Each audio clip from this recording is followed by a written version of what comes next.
Kalau yang di belakangnya ada sini mikosis gitu ya kan. Nah itu artinya infeksi akibat dari jamur. Nah biasanya kita cerita patogen. Nah patogen itu kan adalah suatu agen yang bisa membuat penyakit. Nah true patogen atau patogen yang patogen sejati gitu kalau di Indonesia kan. Nah itu biasanya eksogen, dia dari luar. Gak ada kita pernah pelihara patogen dalam tubuh kita, itu jarang. Kecuali kita sakit, kemudian kita menularkan. Nah rata-rata yang memang sifatnya patogennya itu dia di luar tubuh. Nah namun tingkatan kejadian tertinggi infeksi jamur itu justru akibat jamur-jamur yang oportunis, yang memang sebenarnya awalnya sifatnya tidak patogen. Dia memang ada di tubuh kita dan di lingkungan sekitar yang awalnya harusnya dia tidak buat penyakit, namun dia jadi bisa buat penyakit. Nah, survivalnya dari si jamur ini di tubuh manusia itu sangat menentukan, karena suhu kita itu beda dari lingkungan, bahkan tanah sama manusia itu kan beda ya, dari segi suhu, dari segi pH, dari segi ketersediaan oksigen, nutrisi dan sebagainya itu sangat berbeda. Jadi jamur-jamur yang bisa tumbuh pada manusia itu pasti memiliki keunikan sendiri dibandingkan dengan jamur-jamur spesies lainnya, karena jamur itu kan banyak banget sendiri. Nah, kemudian perbedaan dari infeksi jamur dengan infeksi bakteri, virus pada umumnya ya, itu biasanya dia kronik, dia dalam waktu yang sangat panjang. Karena jamur itu tumbuhnya perlahan, kita nggak pernah lihat jamur tiba-tiba jamuran langsung banyak gitu. Nah, umumnya dia tumbuhnya perlahan pada tubuh kita. Jadi yang tadinya lesinya kecil, perlahan-lahan lesinya akan semakin banyak. Jadi kalau misalnya kita kena penyakit, hari ini merah, besok udah kena satu tangan, tuh biasanya bukan jamur yang seperti itu. Entah mungkin reaksi alergi, atau mungkin dari bakteri. Nah, tapi kalau jamur tumbuhnya perlahan, makanya eradikasi jamur itu juga termasuk sulit. Nah, jadi mikosis itu ada klasifikasinya berdasarkan, paling sering itu dia diklasifikasi berdasarkan seberapa dalam dia melibatkan jaringan tubuh. Jadi mulai dari yang superficial, cutaneous, subkutan sampai yang dalam. Nah, kemudian ada juga pembagian berdasarkan cara masuknya ke dalam kos.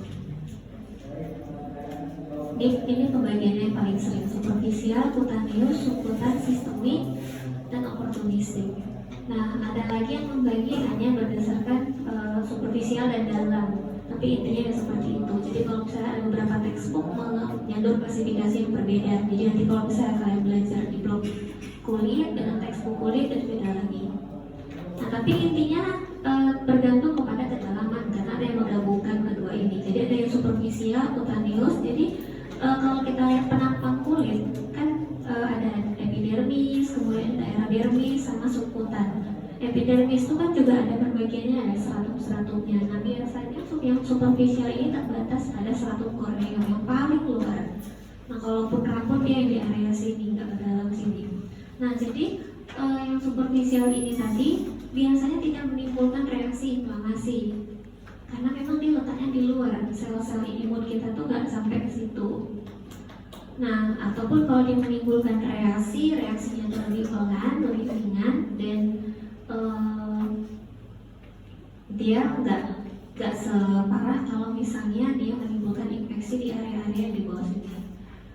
Nah, kemudian masuk lebih dalam lagi ada daerah cutaneous, di mana cutaneous ini meliputi itulah rambut, kuku, tapi yang bagian dalamnya lagi. Nah, makanya kadang-kadang superficial sama cutaneous ini kalau di kulit sering digabung karena hampir sama ya, satu lapisan epidermis. Nah, kemudian lebih dalam lagi pada area subkutan. Jadi ada yang kadang-kadang bisa nyampe ke jaringan otot, tendon. Nah, kemudian yang ada lagi yang nyampe ke jaringan limfatik. Nah, lalu yang terakhir dari segi kedalaman ini adalah sistemik.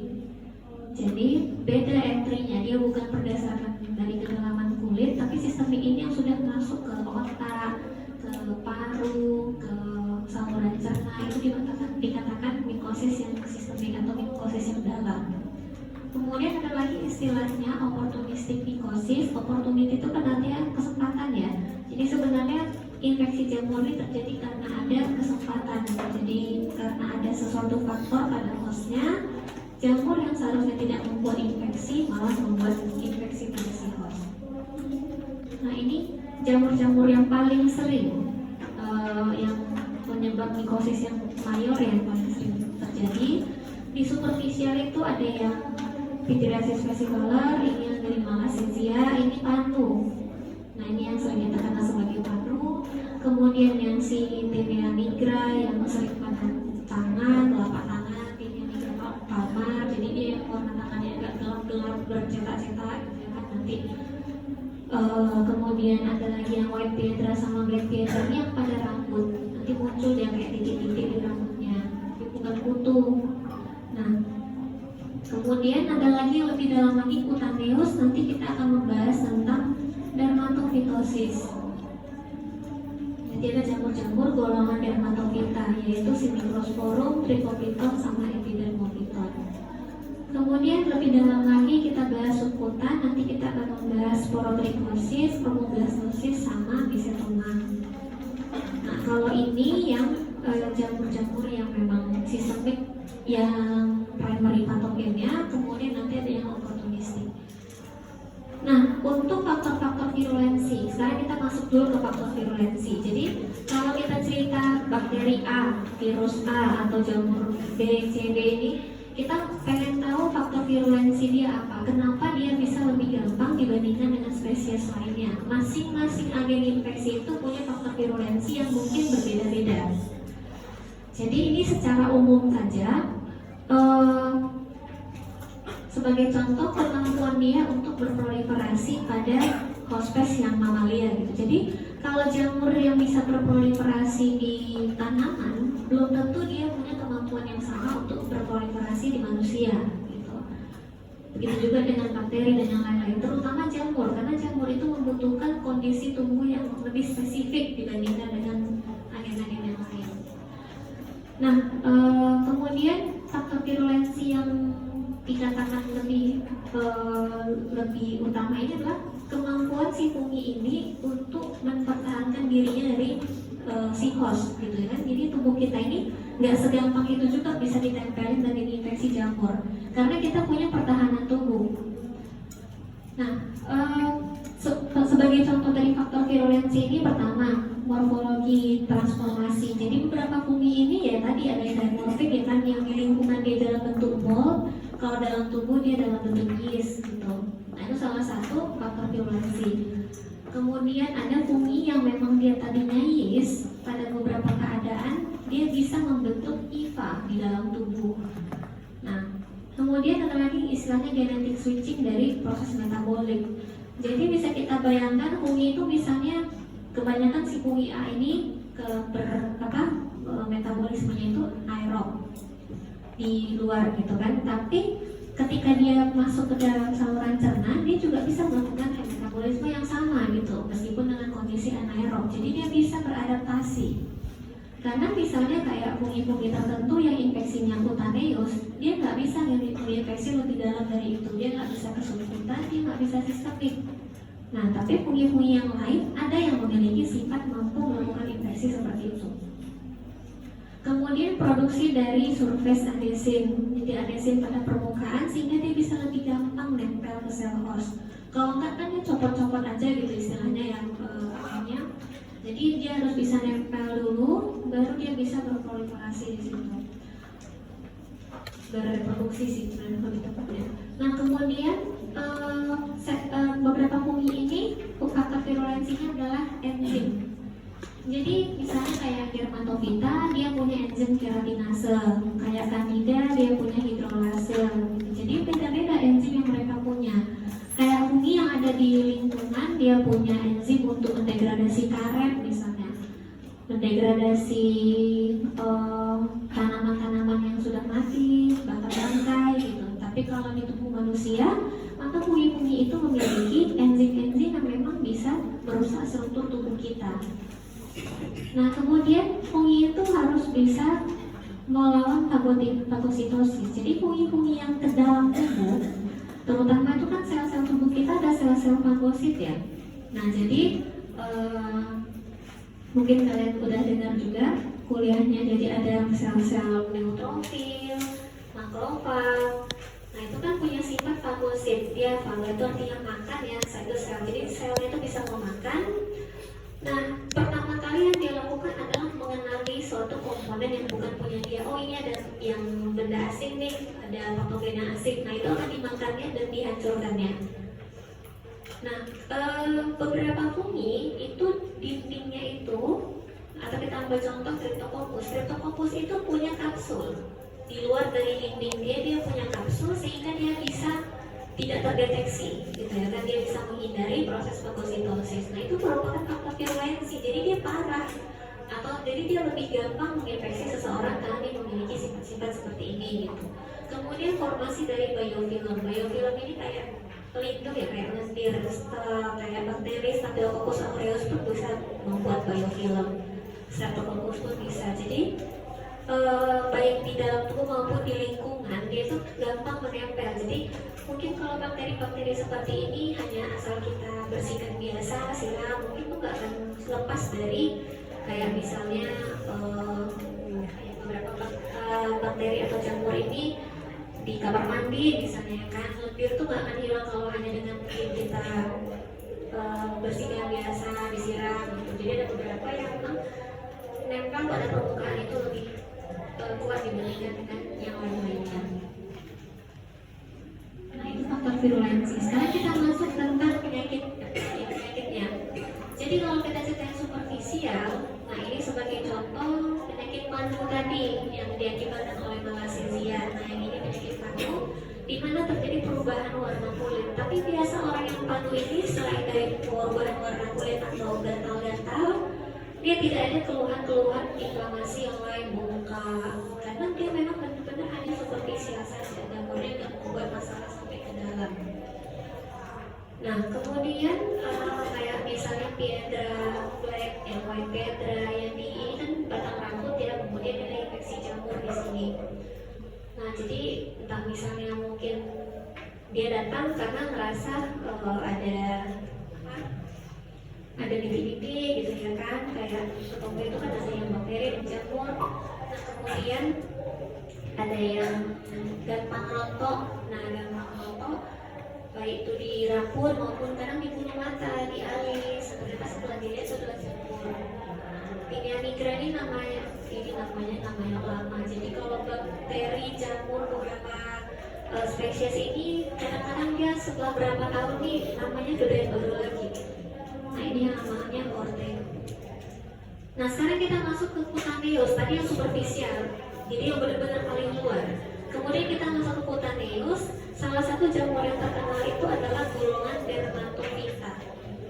Nah Dermatophyta adalah fungi yang hanya menginfeksi epidermis, kuku, dan rambut. Apa persamaan dari mereka bertiga struktur ini? Itu adalah mereka memiliki struktur namanya keratin.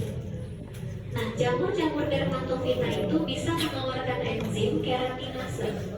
Nah, keratinase ini ya pasti dia mendegradasi keratin. Jadi di mana keratin ini kan memang ditemukan di pada kulit, rambut, sama kuku. Nah, jamur-jamur yang bisa melakukan ini itu diberi nama Dermatophyta. Genus yang paling sering itu ada tiga genus utama. Epidermophyton, Microsporum, sama Trichophyton. Ini genus ya, genus itu nama depan, nama keluarga.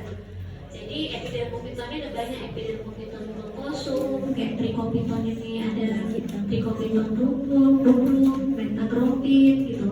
Nah, tapi tidak semua spesies dari mereka ini, kalau ditulis banyak, itu punya kemampuan untuk mendegradasi keratin. Jadi yang dikasih gelar Dermatophyta ini hanya yang bisa melakukan mendegradasi keratin. Nama penyakitnya itu leukemia, atau kita bilangnya di sini tuh apa? Kutu air gitu. Kemudian yang kulitnya hancur, kukunya ini pada kulit, jadi dia punya infeksi yang juga sama ya di ikutan, nanti masih di sebatas permukaan. Nah itu tadi yang cutaneous. Kemudian kita masuk ke lapisan lebih dalam, yaitu subkutan. Jadi si Dermatophyta ini sekalipun dia menginfeksi luas, bentuk tubuh, di wajah, tempat lain, tapi dia tidak bisa menginfeksi lebih dalam lagi dari cutaneous. Infeksinya hanya berhenti sampai di daerah yang memiliki keratin tadi. Jadi jamur itu benar-benar pertumbuhannya apa ya? Beberapa jamur ini kita bilangnya dia memiliki suatu kondisi yang spesifik untuk dia bisa tumbuh. Jadi kalau kita masuk ke dalam juga dia akan bisa menginfeksi di dalam sana karena memang dia ya yang didegradasinya keratin. Nah, subcutaneous lebih dalam lagi dari itu dia ada penyakit tiga jenis. Yang satu chromoblastomycosis, kemudian mycetoma, yang satu sporotrichosis. Mereka bertiga disebabkan oleh jamur-jamur yang berbeda. Nah, chromoblastomycosis ini umumnya terjadi di jaringan subkutan, tapi dia nggak sampai ke tulang, tendon, otot, meskipun udah mewakili di orang atau kadang-kadang ada lesi yang noduler, tapi biasa tidak sampai terjadi destruksi. Sedangkan yang mycetoma itu bisa tingkat keparahannya karena dia membentuk jaringan granulomatous, dia progresif, dia bisa mengakibatkan destruksi pada tulang, kemudian inilah tendon. Nah, kemudian yang satu lagi ada yang sporotrichosis. Dia ini keunikannya adalah dia lewat channel limpatik. Nah, nanti ini akan saya jelaskan satu persatu. Nah, jadi ada chromoblastomycosis. Chromoblastomycosis ini rata-rata sebenarnya yang tiga ini tadi itu masuk lewat trauma. Jadi persamaan mereka tuh rata-rata masuk lewat trauma, artinya bukan mereka dari kulit luar dulu manjat ke dalam, nggak, biasanya karena inokulasi langsung dari trauma, entah terpijak duri, splinter kayu, artinya apapun lah, pokoknya trauma dia diperkenalkan dengan susupan jaringan dari subkutan dari luar. Nah, jadi terjadilah penyakit chromoblastomycosis ini. Ini adalah contoh-contohnya. Kalau untuk yang nama-nama contoh seperti ini di bagian yang subkutan tuh belum untuk kalian hafal lah ya. Itu nanti ada blognya sendiri. Nah, jadi lesinya itu bisa kayak tadi yang ulkus, bisa aja yang seperti ini nodular, tapi dia umumnya bisa pasien itu masih bisa mempertahankan fungsi-fungsinya karena dia nggak kena sampai tulang, tendon dan sebagainya. Nah, berbeda dengan yang kedua yaitu mycetoma. Mycetoma ini hampir mirip infeksinya tadi, hanya saja destruksinya itu progresif. Jadi progresif, nama pertamanya itu kayak Madura food, bukan Madura kita, Madura dari India. Itu pertama kali dia teridentifikasi. Nah, jadi mycetoma itu sebenarnya nama penyakit, ada yang karena fungi, ada yang karena bakteri, tapi kita mau bahas yang funginya aja. Nah, dia juga masuk akibat dari penetrasi kulit, entah itu akibat tadi lah kena kayu pas lagi kerja. Nah, paling sering itu dari kaki, makanya namanya Madura foot. Tapi sebenarnya nggak cuma di kaki, di anggota tubuh lain juga bisa. Nah, ini sebagai contoh-contoh. Nah, karena dia destruksi yang progresif dan agak masif, jadi dia itu sering mengakibatkan deformitas, beda dengan chromoblastomycosis tadi. Nah, si mycetoma ini sering mengakibatkan deformitas, kemudian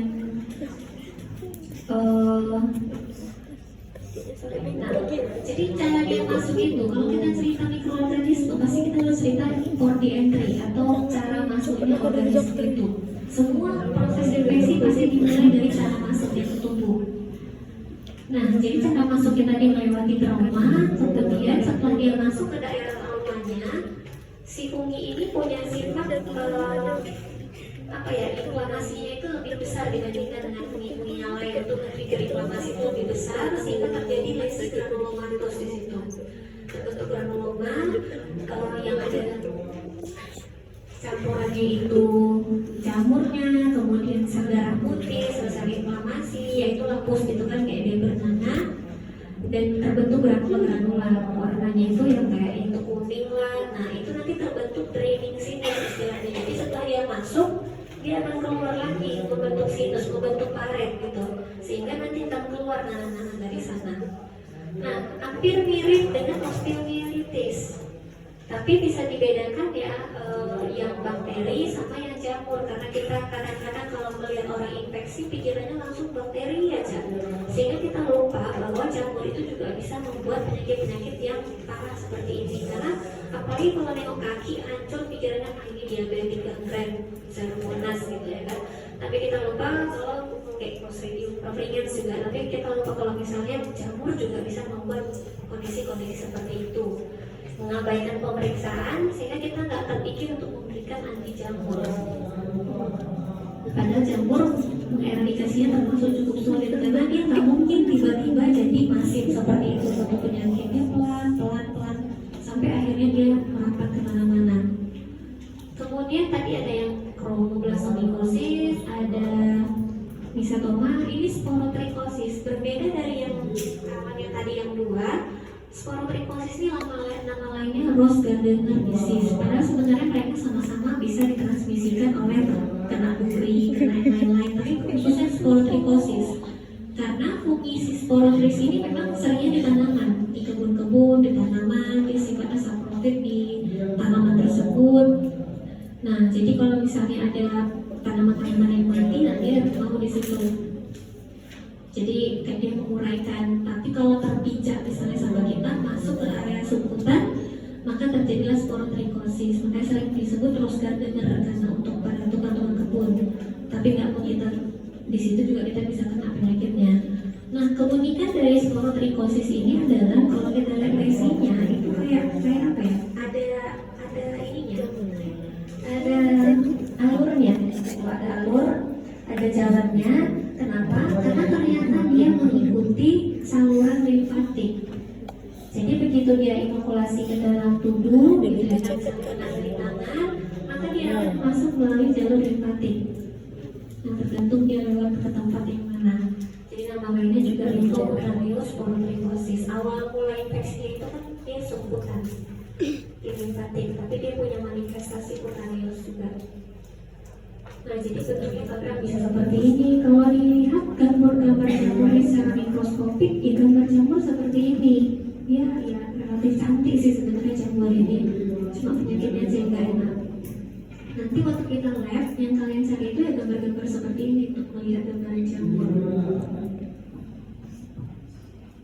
Nah, kemudian tadi kita sudah cerita di bagian lapisan kulit dan kedalamannya. Nah, sekarang kita masuk tentang yang deep atau yang sistemik. Nah, deep mycosis ini bisa disebabkan oleh patogen primer atau yang oportunistik. Jadi patogen primer ini maksudnya adalah memang true patogen, memang dia adalah suatu jamur endemik yang memang klasifikasi dengan penyakit, harusnya dia nggak ada di kita. Kalau misalnya kita cerita yang tentang deepnya, itu maksudnya adalah di bagian tubuh, yaitu seperti organ-organ tubuh, kemudian atau leukemia atau di aliran darah. Umumnya jamur-jamur yang seperti ini itu nggak menular dari hewan ke manusia, atau kita sakit kita tularkan ke orang lain, karena pasti ada penyebab kenapa seseorang tuh bisa lebih gampang terinfeksi dibandingkan dengan orang lain. Tapi bukan nggak mungkin gitu, tapi jarang. Contoh primary systemic fungal ini inilah dia, Histoplasma, Blastomyces. Ini kita ya ke tabel ini dulu. Jadi ini tadi yang empat ini adalah jamur utama yang membuat endemic mycosis yang deep, yang di dalam. Nah, secara distribusi geografik bisa kalian lihat kalau banyak nggak di sini. Hanya saja yang ini global histoplasmosis ini ada kejadiannya. Kadang-kadang pada orang yang HIV, tapi mayoritas bukan di kita. Jadi jamur ini juga mempertimbangkan sih, dia ngikut iklim, sama kayak hampir kayak tanaman, tapi dia bukan tanaman, dia punya lindung sendiri. Jadi jamur yang banyak di kita juga ada gitu. Kayak misalnya dermatofit tadi juga sering terjadi di kita, terutama karena kita itu kondisinya lembab, kan lebih gampang untuk ditumbuhin oleh jamur gitu. Sebaliknya kalau di sana jamurnya dengan dengan kebutuhan lingkungan yang berbeda. Nah, kemudian untuk yang oportunistik itu ada Cryptococcus. Cryptococcus ini biasa ada di kotoran merpati gitu misalnya. Kemudian ada yang di tubuh kita sekarang kalau kita swab dan kita lihat harusnya ada kandida. Kemudian ada Aspergillus, Penicillium, dan di mana mereka Infusarium, ini semua ada di mana-mana di sekitar kita. Jadi ya. Nah, jadi kayak misalnya pada roti, siapa sih yang nggak pernah nengok jamur di sini? Pada roti, pada kacang, pada jagung, jeruk, buah-buahan yang kalian beli sekarang 2 minggu lagi udah kayak gini. Kemudian apa lagi ya? Di dinding, di kamar mandi, tempat-tempat yang lembab, mold, ada moldnya, ada kapaknya kan. Nah, itu adalah jamur-jamur yang sifatnya oportunistik. Beberapa ya, nggak semua.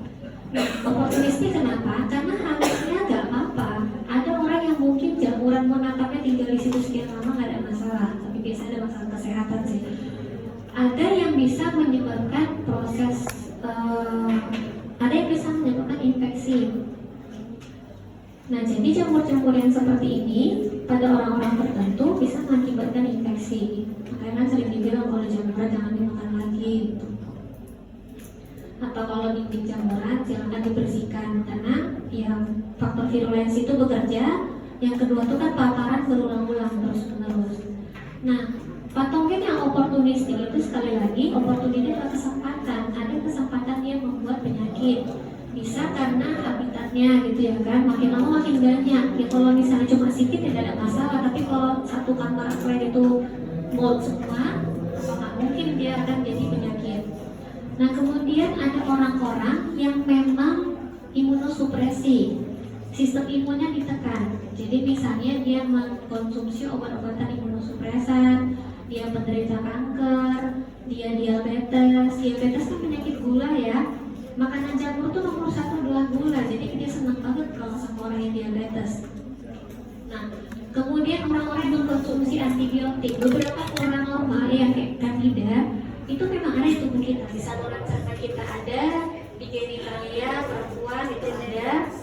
Nah, Candida ini pertumbuhannya juga ada pada pH tertentu dan dia dijaga juga oleh bakteri. Jadi di tubuh kita kan ada bakteri baik juga yang istilahnya ya bakteri baik normalnya. Nah, jadi dia juga mengontrol pertumbuhan jamur. Jadi kalau ada orang yang menggunakan antibiotik untuk misalnya dia sakit saluran nafas nih, batuk, pilek, dia pakai antibiotik, tapi sebenarnya di daerah lain kan juga kena terimbas oleh antibiotik tersebut, sehingga mungkin dia menurun jumlah bakteri, naiklah jumlah jamurnya. Nah, ada kondisi-kondisi yang bisa selesai dengan sendirinya, ada yang mungkin harus membutuhkan penanganan lebih lanjut malah jadi jamuran gitu ada. Kemudian nah ini kita masuk ke penyakitnya sebagai contoh mukor. Mukor ini memang ada di lingkungan tadi yang gambar-gambar tadi. Nah, mukor, rhizopus, dari bahan-bahan pangan. Ini contoh pada otak yang diinfeksi oleh mukor. Jadi pada pasien dia itu mukor ini bisa terinhalasi di mukosa paranasal, mukosa hidung, kan terinhalasi lewat dari hidung. Kemudian dari situ kan sebenarnya ada jelasnya untuk ke susunan saraf pusat di dekat. Kemudian funginya ini juga bisa masuk ke pembuluh darah. Jadi dia masuk ke pembuluh darah, kita tahu darah itu kan seharusnya nggak ada stopnya sama sekali. Sirkulasi darah kita tuh seharusnya lancar, nggak boleh berhenti. Kalau terjadi berhenti, ada turbulensi, misalnya dia pasien DM yang memang vaskularnya tuh nggak bagus, atau bahasa kita ada yang pembuluh darahnya kaku, elastisitasnya berkurang, atau dia dislipidemi sehingga banyak terjadi penumpukan lemak di pembuluh darah. Itu akan mengakibatkan kurangnya pasokan oksigen sehingga seseorang itu bisa mengalami gejala stroke. Nah, si mukor ini ketika dia masuk ke pembuluh darah, dia juga bisa mengakibatkan sumbatan. Nah, ketika terjadi di daerah otak itulah yang kayak cerebral impact, kayak gejala stroke. Tapi ternyata disebabkan oleh mukor, bukan penyakit pembuluh darah biasa. Nah, kita harus aware kalau jamur ini bisa mengakibatkan hal-hal seperti ini. Kemudian aspergillosis.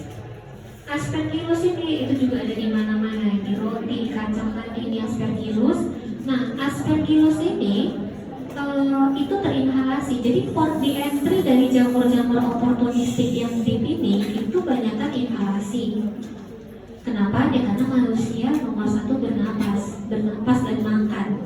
Makanya pasti entry dan masuk ke dalam kalau nggak dari bernapas, ya dari makan. Nah, paling sering dari inhalasi, terutama inhalasi spora. Jadi jamur-jamur yang kalian lihat di dinding di mana-mana itu kan mengeluarkan spora. Hanya saja mungkin kita secara normal itu gak ada masalah pada orang-orang yang parunya sehat. Tetapi ada orang-orang tertentu, misalnya dulu dia pernah kena TB, tuberkulosis. Nah, orang TB itu kan ada mungkin parunya yang ada scarring, jadi rusak, kemudian parut, sehingga secara anatomi dia tidak lagi seperti paru yang normal. Ada beberapa daerah. Nah, ketika masuk jamur di situ, paru kita tuh kan punya clearance sendiri, mucociliary clearance-nya. Kita bisa batuk, kemudian di alveolar itu ada makrofag. Nah, tapi pada orang-orang seperti itu tidak, gitu. Atau anak-anak yang menderita penyakit kongenital, kayak cystic fibrosis, gitu.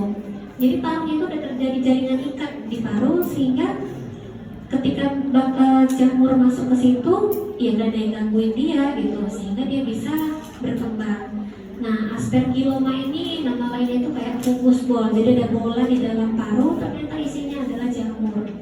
Ini seringkali terdiagnosis sebagai sesuatu yang lain. Namun belakangan ini penyakit-penyakit seperti ini semakin meningkat. Salah satu contoh dari faktor predisposisinya itu adalah merokok elektrik. Nah, balik-balik lagi ke hygiene sih. Jadi mungkin di situnya mulai ada mold, tapi dianya nggak sadar. Nah, beda dengan di dinding, ini kita masukin langsung, gitu ya kan? Nah, meskipun parunya itu paru orang normal, tapi ketika itu terjadi secara berulang-ulang, ketika imunnya turun, jadilah dia penyakit-penyakit seperti ini. Dan ini banyak, sekarang makin naik. Kalau dulu kan tiap batuk lama agresif, TB, sekarang udah batuk jamur. Nah, ini kita masuk tentang Candida albicans. Jadi di luar dari yang tadi, saya mengambil satu contoh, yaitu Candida albicans, karena ini adalah flora normal kita. Nah, Candida albicans ini genusnya itu adalah Candida. Candida itu banyak ya, nggak cuma albicans, ada yang parasilosis, lambrata, banyak banget. Dan itu juga bisa buat penyakit di kita. Cuma yang paling terkenal adalah Anthrax albicans. Nah, Candida ini adalah yeast. Dia tuh ragi, beda sama si Aspergillus, Mucor yang tadi diceritakan, mereka itu adalah mold. Candida itu adalah yeast. Nah, Candida itu bisa buat penyakit mulai dari daerah kulit yang kayak dari beres, yang dari kayak gini, atau kulit yang lain, atau di bagian oral, jamur-jamur pada tubuh yang bagian mulut yang kayak sariawan, tapi yang jamur ya nggak semua sariawan itu jamur. Nah, kemudian sampai ke dalam saluran cerna. Jadi dalam saluran cerna itu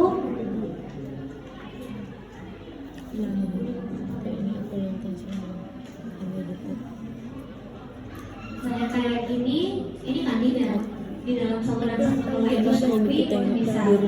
Jadi bisa disimpulkan ya bahwa Candida itu ternyata organisitasnya itu lumayan tinggi, faktor virulensinya itu banyak. Pertama dia pasti punya adesin, jadi dia mampu lengket lebih gampang dibandingkan jamur-jamur lain. Kemudian dia invasi, dia bisa menginvasi. Umumnya jamur tuh nggak masuk ke dalam gitu.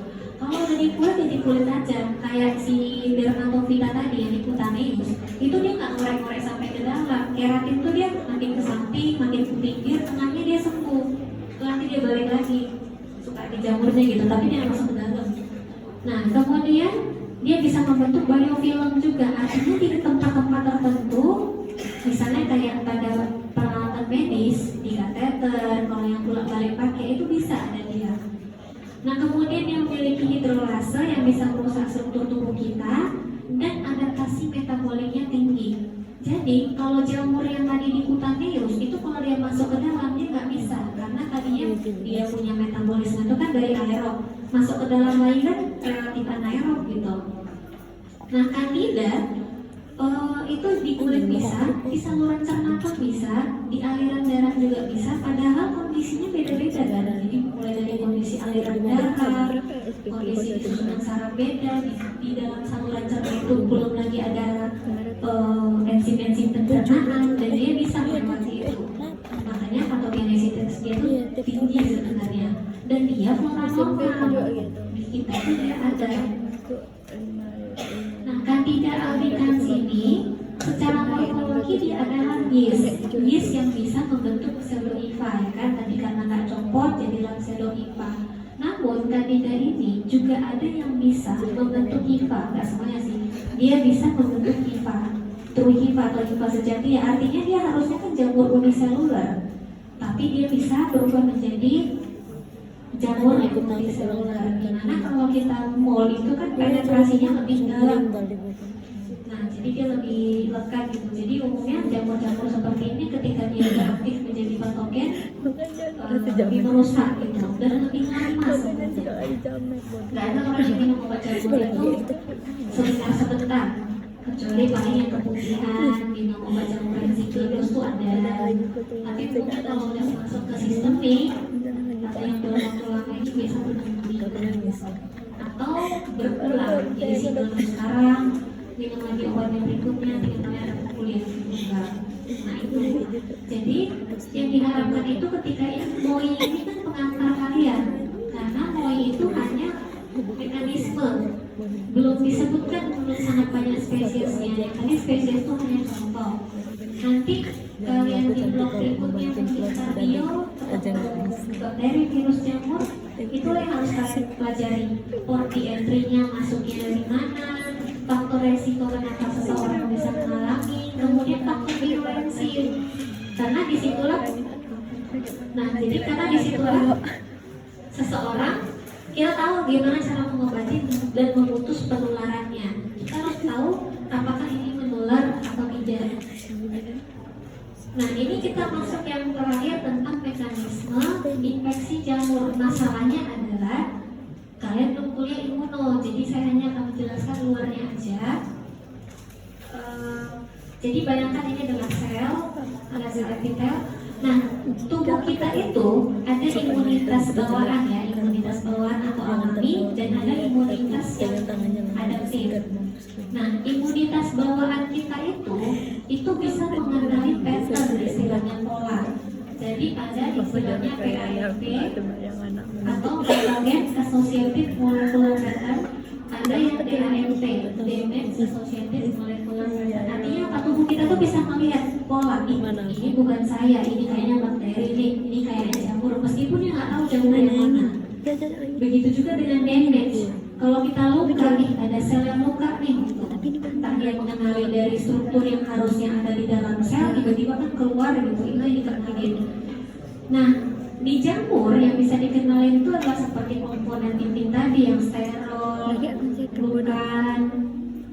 Nah, jadi itu yang dikenali oleh tubuh, dan ketika dikenalin dia akan berikatan dengan reseptor. Nah, reseptor yang mengikat itu tadi itu akan mengaktifasi jalur inflamasi. Nah, berhubung kalian ada kuliah inflamasi sendiri nanti, setelah kalian kuliah itu ya silakan dilihat lagi ke gambar ini, seharusnya kalian bisa menjelaskan gimana kaskade inflamasi itu mulai dari dia berikatan dengan reseptor sampai dia merekrut sel inflamatori. Nah, dengan mengerti imunologi dan letak-letak, harusnya histo kan menjelasin ya di mana ada sel-sel tertentu, itu bisa kalian lihat kenapa di superficial reaksinya nggak separah kalau dia di dalam gitu ya kan, karena keberadaan sel-sel tadi. Ini adalah pengantar praktikum, jadi ini praktikum yang kedua kayaknya ya, jamur. Jadi yang benar-benar saya harapkan itu adalah kalian sudah mendengarkan atau paling tidak melihat, membaca kuliah pertama untuk bisa masuk ke lab yang kedua, yang lab yang buminya. Karena apa? Karena jamur ini benar-benar kita melihat strukturnya. Jadi secara apa yang tumbuh di plate, jadi kalau dia yeast dia lebih lembut, kalau misalnya dia kambang dia serabut, gitu kan. Nah, secara mikroskopis dia itu bentuknya beda-beda. Nanti akan kalian lihat struktur namanya makrokonidia, mikrokonidia, hifa, spora. Nah di pertemuan pertama itulah dijelasin ini namanya apa, chlamydia ini apa, sehingga nanti waktu kalian lab pas dengan gambarnya kalian nggak bingung lagi itu yang mana. Gitu. Jadi kalau bisa pas masuk lab jangan ada terminologi lagi. Jadi kayak apa itu spora neospora, apa itu chlamydia. Gitu. Dan memeriksakan direct exam ini itu masuk kompetensi dokter umum. Jadi kalian harus bisa menentukan pasien itu infeksi jamur atau bukan, terutama yang kutaneus lah. Oke lah, kalau subkutan itu biasanya kita dari biopsi, yang kayak tadi yang PIP itu yang mukor, yang aspergilloma itu biasa dari MRI, dari fototorak gitu ya kan. Tapi ada beberapa yang kita bisa pemeriksaan secara langsung atau istilahnya pemeriksaan direct examination. Oke, ini hanya contoh. Oke,